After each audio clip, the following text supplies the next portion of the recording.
interplanetary adventures of Flint Baker and the one-eyed monster men of Mars. When Fletcher Baker's scientist father died, Fletcher was left with the task of completing his rocket ship to be sent to Mars. Now it's finished, and it's ready for its magic flight. Our story begins. A high-powered automobile is speeding along a highway. At last, it stops before the grim, gray walls of a state prison. Well, Baker, the governor just phoned. It's okay, and you can have your men. 3 prisoners enter the room. Grant, Godwin, Parks, you are free, thanks to Mr. Baker here. Free! I'm Flint Baker. No, I'm not offering you too much freedom. Perhaps you will soon long for a comfortable prison. Back at Flint's home. In prison, gentlemen, you are condemned to die. Your lives aren't worth much more now, for I don't believe you'll ever see this Earth again. Nobody will sign up as my crew on a trip to Mars, so I choose you 3 ex-mechanics from my crew. We're with you, Mr. Baker. From now on, our hearts belong to you. At first, the men were skeptical. Then after 2 weeks of Flint's instruction, the convicts are raring to go. The dangers of this strange trip no worry to them. Then, one evening, a terrific detonation and Flint Baker's rocket ship is launched into space, leaving behind the ever-diminishing Earth. 8 miles a second, the ship tears through space, headed directly for Red Mars. There's our new home, boys. Let's eat now. In the provisions room, Hello, boys. Mind if I have a little sandwich? I'm Mimi Wilson of the New York Globe, here to write up this flight. You little fool! You'll never get back to Earth. I ought to turn around and dump you out. suddenly, the ship swerves to avoid a meteorite. Mimi falls into Flint's arms. Well, guess you can stay. To pass time, the ex-convicts tell their crimes. I'm Harry Parks. My fireman on my locomotive was drunk. He wanted to run the engine himself. He whipped out a gun and threatened me. A shovel put him to sleep for good. Fate was against me, and I was sent up for murder. I'm Phil Godwin. Some gangster fell in love with my kid's sister. She thought she loved him and refused to listen to me. The crook was rotten through and through. At the wedding, I lost my head. I'm Cliff Grant. Years ago, I worked for a man who was crazy, but he had hypnotic powers and used me to carry out his plots. I was picked up for murder later. He was discovered and put in jail, but he escaped. After weeks of monotonous traveling, they reach Mars. Stand by to land.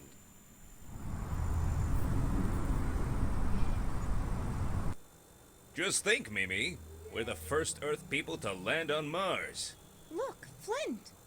There, in a valley, lies a battered rocket ship. Inside, Flint comes across a ghastly sight. Look at that tube. Inside the tube is an old letter. So I conclude this notice. It is now August 21st, 1933, a month after our arrival here on Mars from Earth. To my reader, if there be any, I say again, keep away from the dark side of Mars. Looks like we'd have some fun on the dark side. Returning to their ship, Flint and the crew wheel out a motor car. Now to explore the surrounding neighborhood. Look at this highway. There's nothing like it on our Earth. Does it occur to you that these highways are the canals visible to our astronomers? Look at those vehicles streak past us.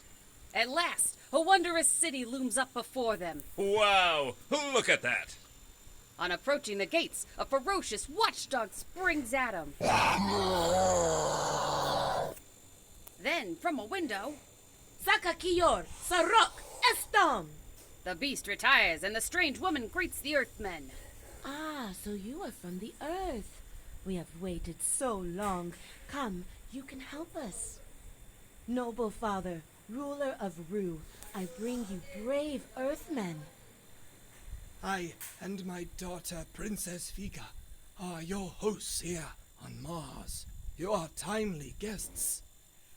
For the last century, we Martians have lived in peace and harmony. Then one day, not long ago, a ship landed here from your Earth. Cruel and scheming, they were banished by us from the light side. They set up a dictatorship on the dark side of Mars, using the monsters there to war upon us. You may enlist us in your army to rid Mars of these fiends. Hot dog! Meanwhile, on the dark side, Sarko, last of the wicked Earthmen, prepares an attack. With the aid of the one-eyed monsters, he plans to rule over the warm, light side of Mars. Attack!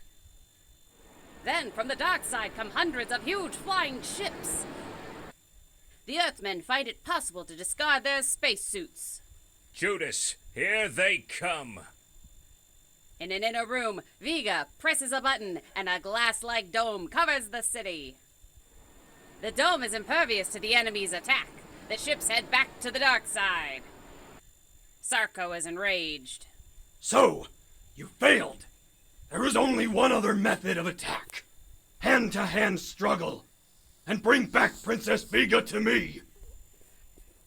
Sarko's monsters, practically all legs, leap and bound over to Rue and invade the city after the dome is lowered.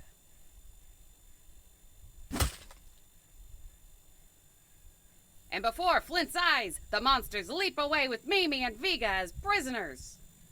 Vega and Mimi, they're gone. We're lost. There's nothing to do. Well, at least give us some guns. We're not licked. With this,